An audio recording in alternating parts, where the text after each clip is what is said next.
하나님 말씀 보시겠습니다. 우리가 함께 은혜 나눌 하나님 말씀은 로마서 3장 24절에서 26절까지 말씀입니다. 우리가 함께 은혜 나눌 하나님 말씀은 로마서 3장 24절에서 26절까지 말씀.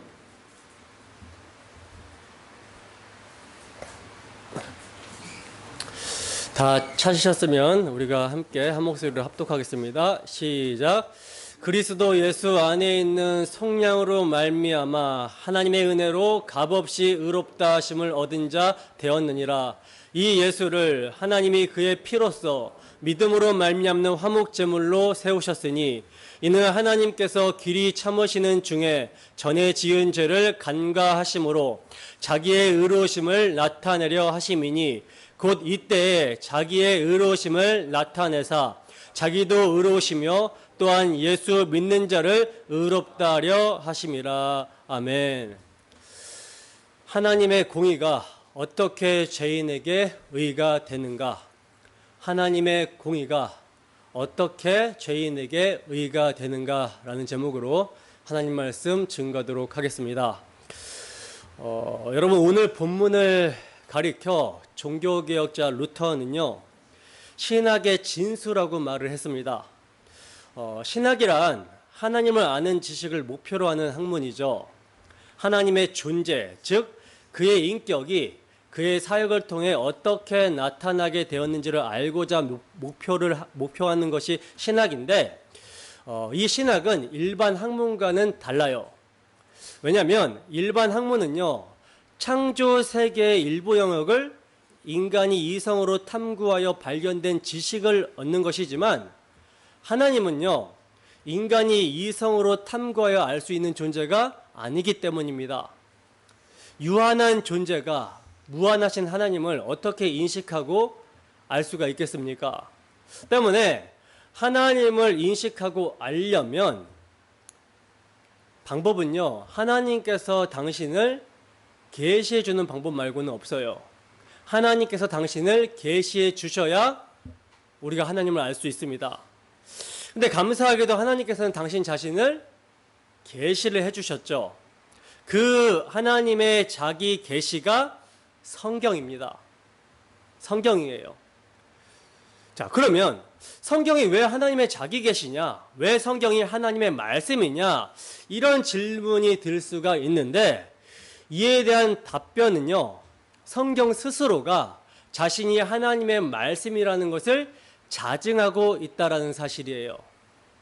성경은 1600년 동안 40여 명의 인간 저자에 의해서 기록이 되었고, 그들이 살아가는 시대와 그들의 환경과 그들의 직업과 그들의 지식 수준, 생활 수준이 다 다름에도 불구하고 한 목소리로 같은 이야기를 하고 있습니다. 어떤 이야기입니까? 예수 그리스도와 그의 구원 사역이에요. 이것이 바로 성경이 삼위 하나님의 감동으로 기록이 된 하나님의 말씀이라는 성경의 강력한 자증성이에요. 그리고 그 삼위 하나님의 말씀으로서 증거되는 예수 그리스도와 그의 구원 사역은요, 하나님이 누구신지를 알게 하죠. 그래서 성경이 증거하고 있는 예수 그리스도를요, 하나님의 자기 객관화, 즉 하나님의 자기 계시라고 하는 것입니다. 그러므로 그 하나님의 자기 객관화, 자기 계시인 예수 그리스도와 그의 사역을 성령께서는 성경을 기록하게 하심으로 증거하고 있기 때문에 하나님을 아는 지식, 신학은요, 오직 성경에 기록이 된 계시를 통해서 알 수가 있는 거예요. 알 수가 있는데 오늘 본문이 그 신학의 진수다. 가장 중요하고 본질적인 하나님을 아는 지식을 가리키고 있다라고 종교개혁자 루터는 말했다라는 것입니다. 따라서 오늘 본문의 의미를 알게 되면요, 하나님이 누구시며 그가 우리를 위해서 무슨 일을 행해 주셨는지 신학의 본질을 깨닫게 되는 것이죠. 물론 이 또한 지혜와 계시의 영이신 성령께서 깨닫게 해주셔야 우리가 알 수 있습니다. 우리가 알게 됩니다. 그러므로 이 시간도 기록된 복음의 말씀을 통해 역사하시는 성령께서 우리 모두에게 지혜와 계시의 영으로 충만하게 해주시기를 소원합니다. 그리하여 참 신학의 본질, 하나님이 누구시며 그가 우리를 위해 무슨 일을 행해 주셨는지를 깨닫고 그 은혜와 영광을 찬송하는 시간이 되기를 주님의 이름으로 축원합니다. 자, 그러면 이제 로마서를 기록하고 있는 사도 바울이 오늘 본문을 통해서 말하려고 하는, 말씀하고자 하는 요점이 무엇인지를 살펴보도록 하겠습니다. 24절을 보면요, 본문 24절을 보면 하나님의 은혜로 값없이 의롭다 하심을 얻은 자 되었다라고 말씀을 하고 있고요. 26절에도 보면요, 또한 예수 믿는 자를 의롭다 하려 하심이라 하고 말씀을 하고 있어요. 여기에서 이제 중심되는 것은 의롭다함이죠. 의롭다함. 이로 볼 때 사도는요, 오늘 본문을 통해 나 같은 죄인이 하나님 앞에 의롭다 하심을 얻는 자 되었다라고 하는 점을 로마 성도들에게 확신을 시켜주려고 하는 그 의도를 알 수가 있습니다. 여러분, 십자가 대속의 복음은요, 우리의 죄 문제를 해결해 주는 것뿐만 아니라 죄사함이 곧 의롭다함을 주는 것이기 때문에 의롭다함을 얻었다라고 하는 데까지 나아가야만 하는 거예요. 왜냐하면 죄로 말미암아 추방을 당한 자들이 의로우신 하나님께로 돌아가기 위해서는요, 그리고 그 의로우신 하나님과 화목하기 위해서는 의롭다함을 얻어야만 가능하기 때문입니다. 근데 여러분, 문제는 뭐예요? 문제가 뭡니까? 내가 나 자신을 바라봐도 전혀 의롭지 못한데 하물며 의로우신 하나님께서 나 같은 죄인을 의롭다고 여겨주시는 것이 어떻게 해서 가능해진단 말인가 라고 하는 점이죠. 여러분, 하나님께서요, 우리들을 의롭다라고 여겨주신 것은 하나님의 의로우심에 손상을 입으시면서 행해주신 일이 아니라는 것입니다. 결코 그럴 수 없으며 그것이 결코 아니라는 거예요. 절대로 아니라는 것입니다. 그러므로 본문에서 강조하는 바는요, 하나님의 의로우심, 즉 공의예요. 공의. 그래서 하나님의 의로우심, 공의를 바울 사도는 옹호를 하고 있는 것입니다. 하나님의 공의를 옹호하는 것이 오늘 본문 25절에서 26절 두 절 안에 세 번이나 강조되어 있는 것을 보게 됩니다. 25절에서는 자기의 의로우심을 나타내려 하심이니 라고 말씀하고 있고요. 26절에서는요, 곧 이때에 자기의 의로우심을 나타내사 자기도 의로우시며 또한 예수 믿는 자를 의롭다 하려 하심이라 하고 하나님의 공의를 반복적으로 옹호를 하고 있어요. 여러분, 하나님의 구원 계획이 있어서 해결해야 되는 중요하고도 어려운 난제가 무엇입니까? 갈라디아서 2장 16절을 함께 읽어보겠습니다. 시작. 사람이 의롭게 되는 것은 율법의 행위로 말미암음이 아니요 오직 예수 그리스도를 믿음으로 말미암는 줄 알므로 우리도 그리스도 예수를 믿나니 이는 우리가 율법의 행위로서가 아니고 그리스도를 믿음으로써 의롭다함을 얻으려 함이라. 율법의 행위로서는 의롭다함을 얻을 육체가 없느니라. 아멘.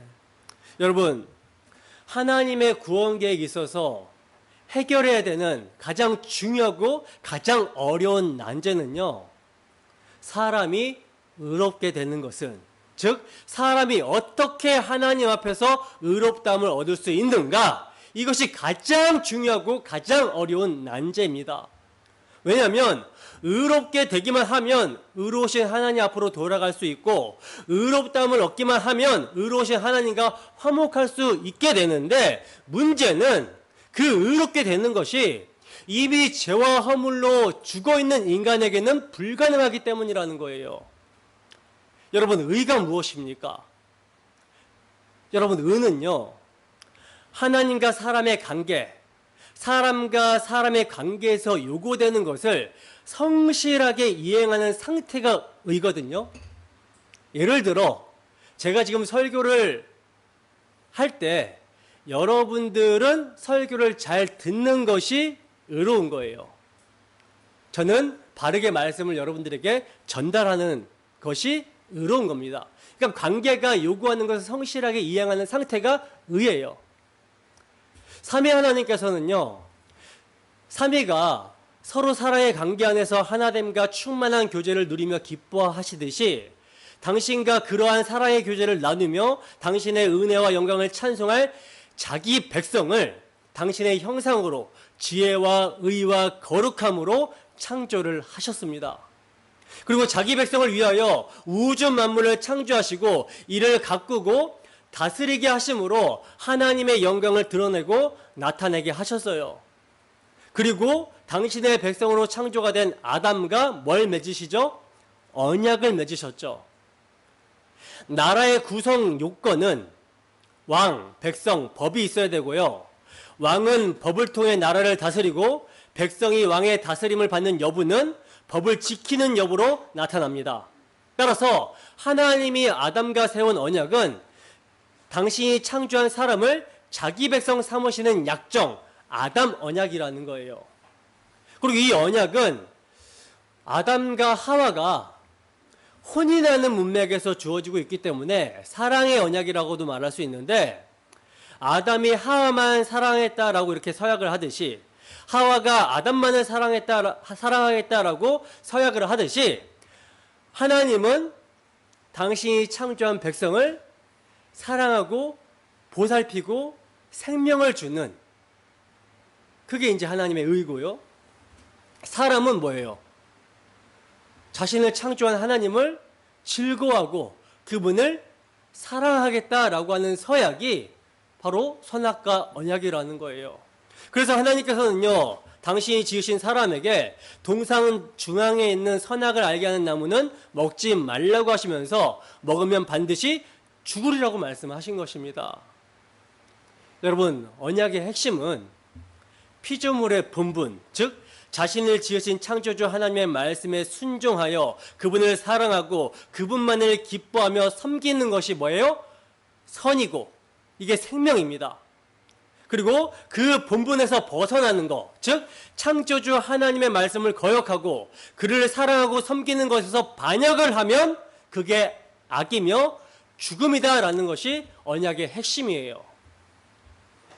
그러므로 이 언약 안에서 의는요, 하나님의 백성인 아담과 하와는 선악과를 먹지 않음으로써 왕이신 하나님의 다스리심과 통치를 받는다라는 것을 나타내는 것이 의고요.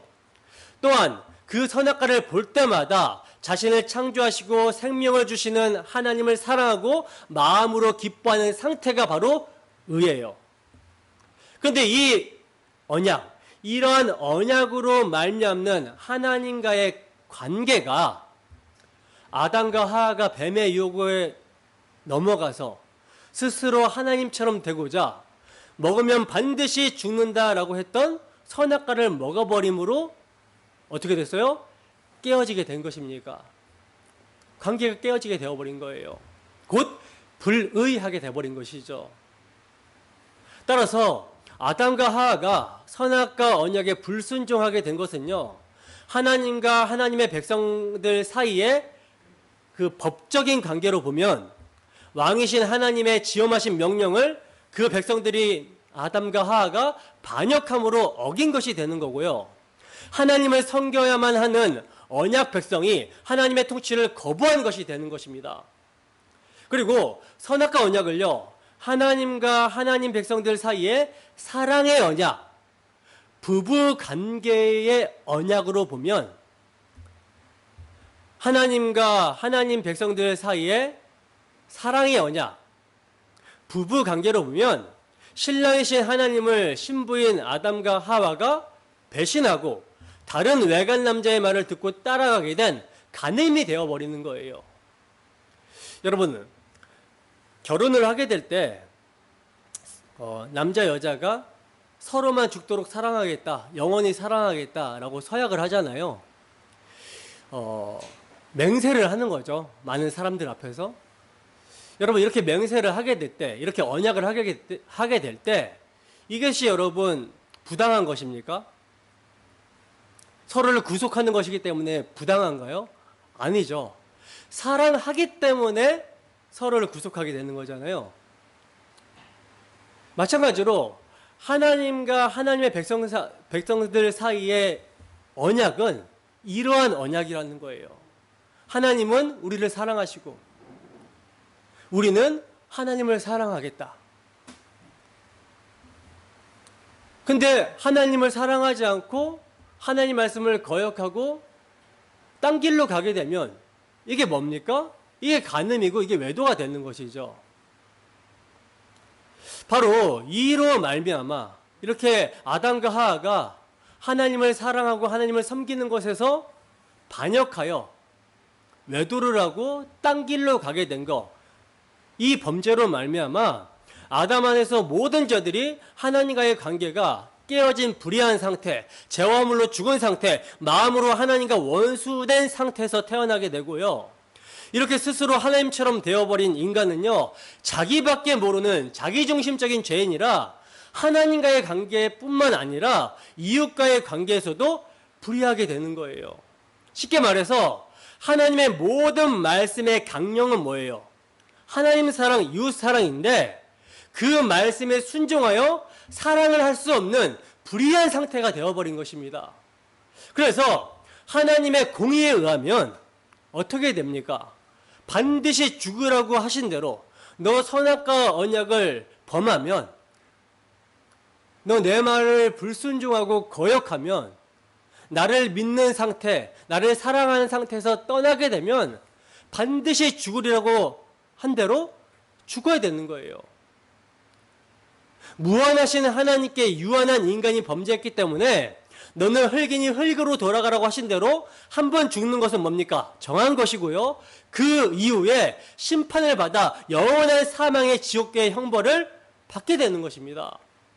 따라서 여러분, 이런 죄 아래, 진노 아래에 있는 하나님과 불의한 상태에서는요, 인간이 하나님의 절대적인 기준이 아닌 죄 아래서의, 그러니까 죄인들의 사회에서 만들어낸 도덕과 윤리로는 하나님 앞에 의로울 수가 없어요. 하나님 앞에 의로울 수가 없으며, 또한 하나님의 절대적인 기준인 율법을 주어도 그 법은 표면적인 행위가 아니라 사랑이라는 마음을 요구하고 있기 때문에 죄인들은 하나님 앞에서 불의한 상태가 될 수밖에 없는 것입니다.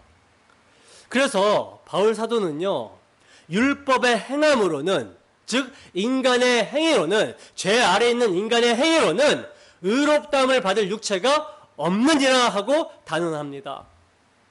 성현이라고 해도, 공자도, 석가모니도, 소크라테스도, 그 누구도 사람이 보기에는 법 없이 살 사람, 성현이라고 해도 하나님 앞에서는요, 의롭다함을 받을 육체가 없다라는 거예요. 의롭다함을 받을 수가 없다라는 것입니다. 이렇게 여러분, 범죄하여 의미 허물과 죄로 하나님과 교제가 단절이 되어 죽어있는 인간에게는요, 소망이 없고 절망뿐인 거예요. 비참함이죠, 이게. 그런데 이런 비참함 가운데 있는 죄인에게 기쁜 소식이 들려옵니다. 그 기쁜 소식이 무엇입니까?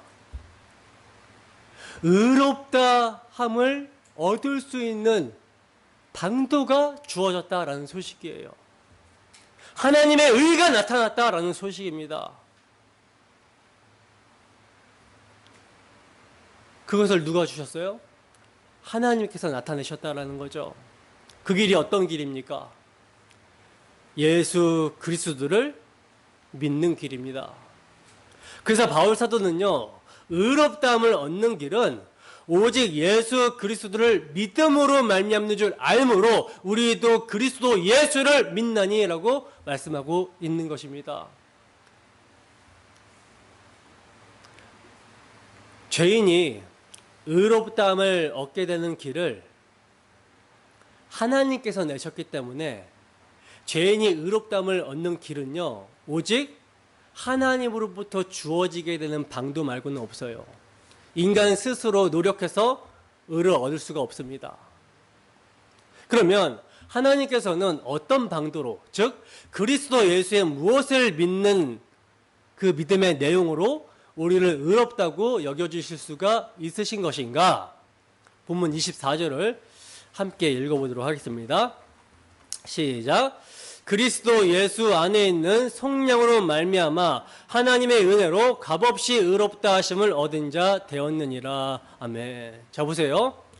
그리스도 예수 안에 있는 성령으로 말미암아 하나님의 은혜로 값없이 의롭다 하심을 얻은 자 되었느니라 하고 말씀합니다. 여러분 24절 안에는요, 성령이라는 단어, 은혜라는 단어, 의롭다함이 들어있어요. 여기에 우리가 주목을 해야 됩니다. 그러니까 하나님께서 우리를 의롭다고 여겨주시는 것은요, 그냥 되어지는 것이 아니라 성령으로 말미암아 가능해졌다라는 것입니다. 여러분, 성령이란 죄값을 지불해줬다라는 거거든요. 그러니까 성령이란 갚을 길이 없는 빚을 대신 갚아주고 자유롭게 함을 의미합니다. 그래서 사도는 이것을 은혜라고 하는 거예요. 여러분, 이 성령이라는 주제를 본문 25절에서 좀 더 구체적으로 설명해주고 있는데 25절을 함께 읽어보도록 하겠습니다. 시작. 이 예수를 하나님이 그의 피로써 믿음으로 말미암는 화목제물로 세우셨으니 이는 하나님께서 길이 참으시는 중에 전에 지은 죄를 간가하심으로 자기의 의로우심을 나타내려 하심이니. 아멘. 자 보세요.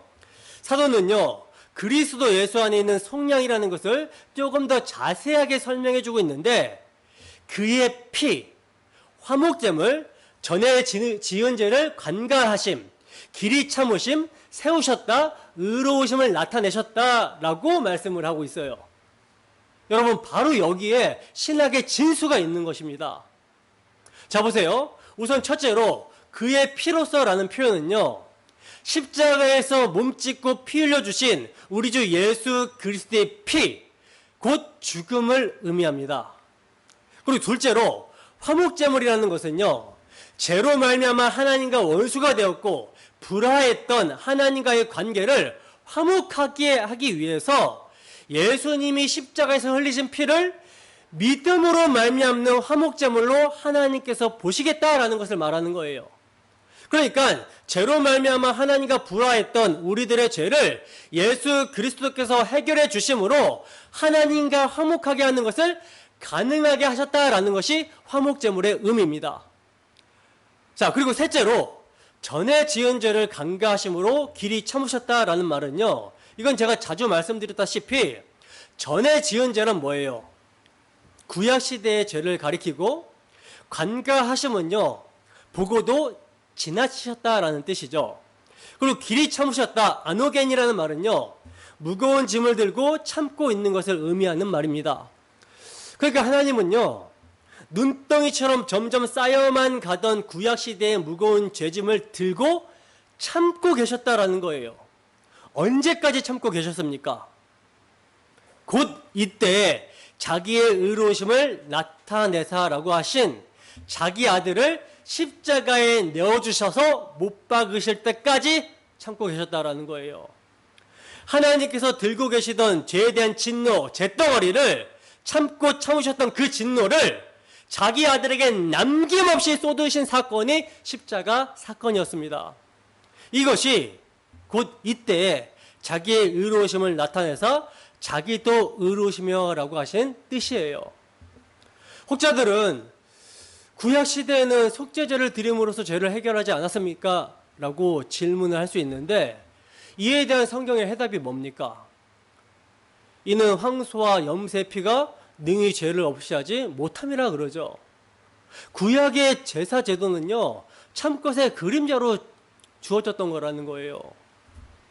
그리고 이제 마지막으로 넷째로 주목해 봐야 되는 점은요, 화목 제물로 세우셨으니 라고 한 세우셨다라는 뜻입니다. 왜 세우셨다라고 하는 말에 우리가 주목을 해야 되냐면, 여기에는요, 참으로 감격의 눈물 없이는 대할 수 없는 감사와 감동적인 의미가 있기 때문이라는 거예요. 여러분, 세우다라는 원어는 프로티테마이라는 말인데요, 프로와 티테미의 합성어거든요. 프로라는 말은 정면에, 앞에라는 뜻이고, 티테미는요, 두다, 전시하다라는 뜻이에요. 그러니까 십자가 사건은 한쪽 구석에서 일어난 일이 아니라 하나님께서 만민이 보는 앞에서 자기 아들을 공공연히 심판하신 사건이 십자가 사건이라는 뜻입니다. 감히 말씀드립니다만 여러분, 하나님께서는요, 우리 대신 자기 아들을 심판하시되 만민이 보는 앞에서 공개적으로 처형하심으로써 하나님의 공의, 의로우심을 만족시키시고 나타내셨던 거예요. 성자 하나님 예수 그리스도는요, 불의한 우리를 대신해서 죄에 대한 하나님의 진노를 받으신 것입니다. 그리하여 하나님의 공의가 이를 믿는 우리에게 뭐가 되는 거예요? 칭의가 되는 거예요. 그러니까 우리에게 심판이 임했는데 그 심판을 예수님이 대신 받으심으로 하나님의 의가 우리에게 뭐가 되는 거예요? 칭의가 되어 의롭다고 여겨주시는 것입니다. 우리는 죄인이며 불의한 자들인데 의로우신 예수님이 의로운 자로서 불의한 자를 대신하여 십자가에 피 흘려주셨기 때문에 그 예수님의 의로운 행위가 우리에게 칭의가 돼서 생명에 이르게 하는 거예요. 그리고 이 예수님의 십자가 대속의 행위는요, 율법이 죄인에게 요구하는 하나님의 공의를 만족시킴과 동시에 그 십자가의 죽으심이 아버지 하나님을 사랑하심으로 그 뜻에 순종한 죽음이었으며, 죄인이며 원수인 우리를 형제요 친구로 여겨주시고 사랑하심으로 우리를 대신하신 죽음이었기 때문에 율법이 의인에게 요구하는 하나님 사랑, 이웃 사랑을, 즉 사랑을 이루신 것입니다. 그러니까 십자가는 의인과 죄인에게 율법이 요구하는 사랑과 공의가 만족되는 사건이었다라는 거예요. 그리하여 이를 믿는 자에게는 어떻게 됩니까? 예수님의 십자가 사랑이 하나님의 공의와 사랑을 만족시켰다라는 것을 믿는 자에게는 이 예수님의 공로가 우리의 것이 되어서 우리가 의롭다 하심을 받고 사랑한 자로 영원히 여김을 받게 되는 거예요. 반면에 이렇게 행해 주시고 이루어 주신 복음을 거부하는 자들에게는요, 한 번 죽는 것은 정한 것이요 그 이후에 심판이 있다라고 하는 강력한 경고가 되는 것입니다. 믿으십니까? 여러분들은 하나님께서 자기 아들을 공개 처형하셨다라고 하는 표현이 너무 지나친 표현으로 여겨지십니까? 그러면 갈라디아서 3장 13절을 보시기 바랍니다. 그리스도께서 우리를 위하여 저주를 받은 바 되사 율법의 저주에서 우리를 속량하셨으니 라고 말씀을 하고 있어요.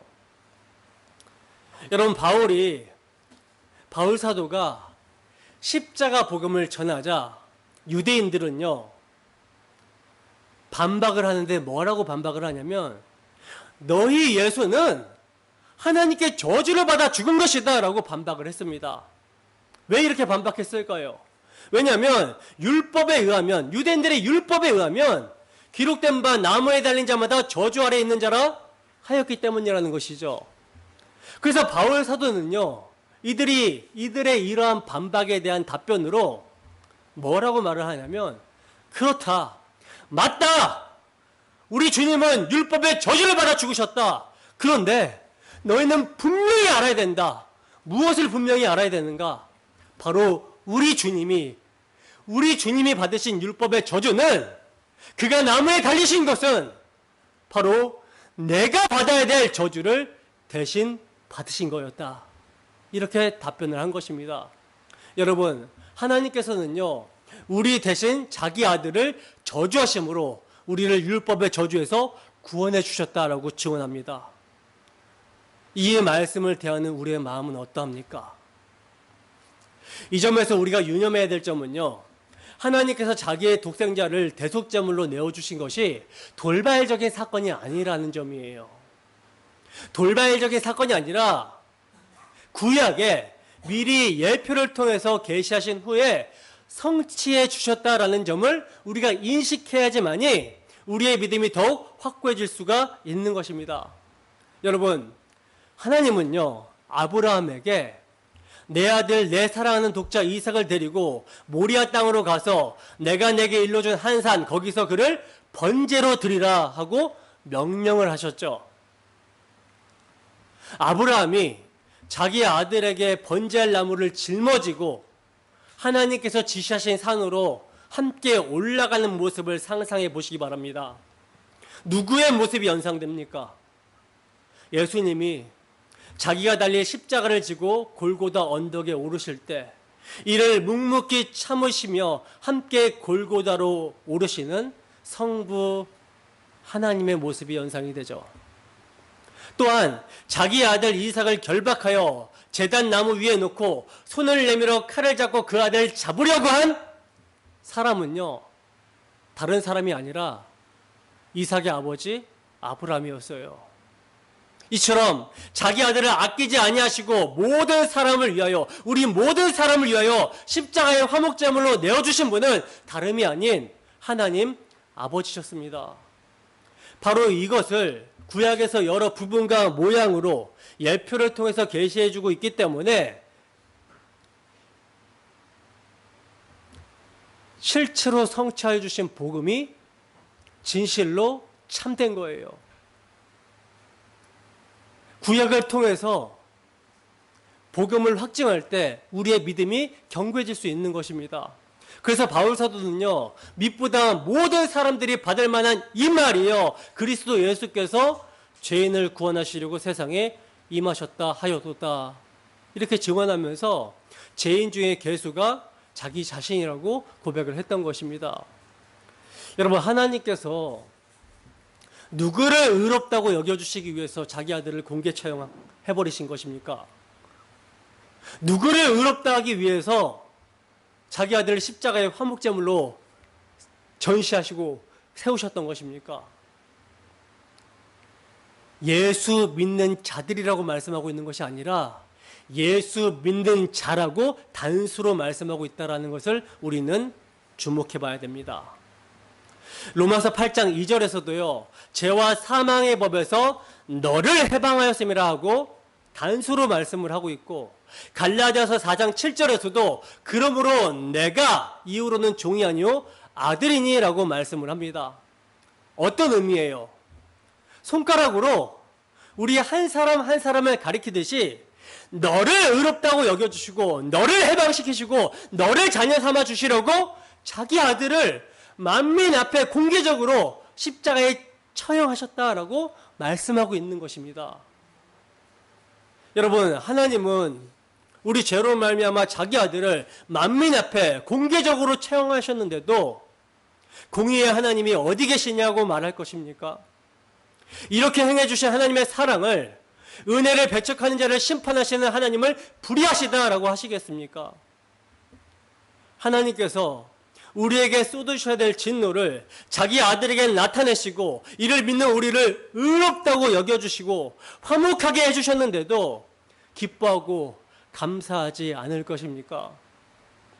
그래도 곧 이때 자기의 의로우심을 나타내사 자기도 의로우시며 또한 예수 믿는 자를 의롭다 하려 하심이라고 한 십자가 복음을 옆으로 밀어놓으실 것입니까? 참으로 오늘날 슬픈 현실은요,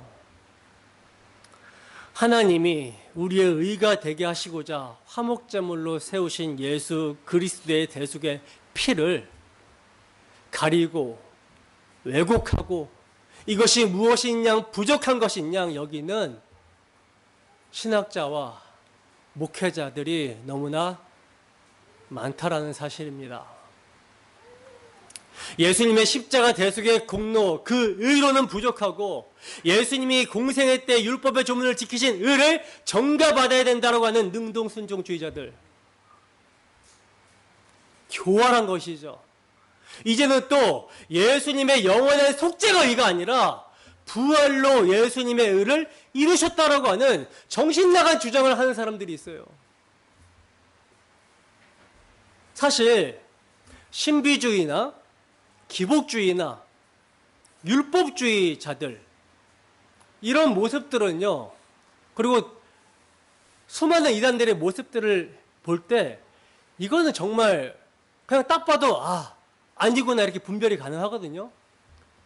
근데 바른 교리를 가지고 있는 개혁주의 안에서 교묘하게 진리를 트는 이것은요, 진짜 십자가 대속에 의해 굳게 서 있지 않으면 분별하기가 쉽지 않아요. 여러분, 우리가 분명히 알고 믿어야 되는 하나님의 의는요, 이 하나님의 의가 굉장히 중요합니다. 이 의가 교회에 안고 일어섬을 가능하게 하기 때문에 이 하나님의 의는요, 그 무엇보다도 살을 걸 만큼 중요합니다. 따라서 우리가 분명하고 정확하고 명확하게 알아야 되는 진리, 하나님의 의는요, 예수 그리스도께서 십자가의 대속의 피를 흘리심으로 하나님께서 죄인과 의인에게 요구하시는 의와 사랑을 만족시키시고 이루셨다라는 사실입니다. 따라서 하나님께서 화목제물로 세우신 우리 주 예수 그리스도의 십자가 대속의 피가 하나님이 우리에게 요구하시는 의와 사랑이라는 거예요. 우리 주 예수 그리스도는요, 우리와 같은 죄인을 사랑하고 섬기기 위하여 자기 목숨을 대속제물로 주심으로 하나님의 의를 이루시기 위해 이 땅에 성육신하셨고 하나님으로서 사람의 몸을 입으신 거예요. 그리고 그가 구속주로서 우리의 죄로 말미암는 질고와 슬픔을 짊어지시고 아사셀 염소, 세상 죄를 지고 가는 하나님의 어린 양으로 십자가를 향하여 공생애를 사셨습니다. 대속적 삶을 사신 거예요. 그리고 그가 의인으로서 불의한 우리의 모든 죄를 전가받으시고 우리를 대표로 하여 죄인으로 여김받고 십자가의 죽으심으로 말미암아 우리의 모든 죄를 도말하시고 깨끗하게 하시고 사하여 주셨습니다. 대속하셨습니다. 그 십자가 대속으로 말미암아 그 피로 말미암아 우리가 죄사함과 의롭다함의 복을 얻었고 하나님과 화목하게 되었으며 하나님을 예배하는 자 되었으며 하나님의 자녀가 되었으며 하나님의 모든 하늘의 복을 상속받는 상속자가 되었습니다. 하나님의 모든 하늘의 신령과 복을 누리는 자가 되게 하였다라는 거예요. 그리고 이 하나님의 공의가 만족되었다라는 것을 나타내기 위해서 우리 주님은 부활하심으로 부활의 소망이 되신 것입니다. 부활로요, 의를 이루신 것이 아니라 부활로 십자가로 이루신 하나님의 의를 나타내신 거예요. 그래서 여러분, 복음은요, 부활의 복음이 아니라 십자가 복음입니다. 끝으로 두 가지를 물음으로 말씀을 마치고자 합니다. 첫째는 하나님은 어찌하여 자기 아들을 우리 대신 죽음에 내어주시고 우리를 의롭다고 여겨주시는가라고 하는 물음입니다. 여러분은 뭐라고 대답하시겠습니까? 하나님은 죄를 묵과할 수 없는 의로우신 재판관이시기 때문에, 의로우신 하나님이시기 때문에 라고 대답을 하셔야 됩니다. 그러면 둘째로, 죄를 범한 우리를 심판하지 않고 어찌하여 자기 아들을 대신 심판하시면서까지 우리를 구원해 주셨는가라고 하는 물음입니다. 여기에 대해서는 뭐라고 대답하시겠습니까? 하나님은 사랑이시라 하고 대답하셔야 됩니다. 여러분, 눈을 감고 하나님의 아들이 우리 대신 담당하신 십자가를 바라보시기 바랍니다. 우리를 사랑하신 하나님의 사랑이 십자가에 나타났어요.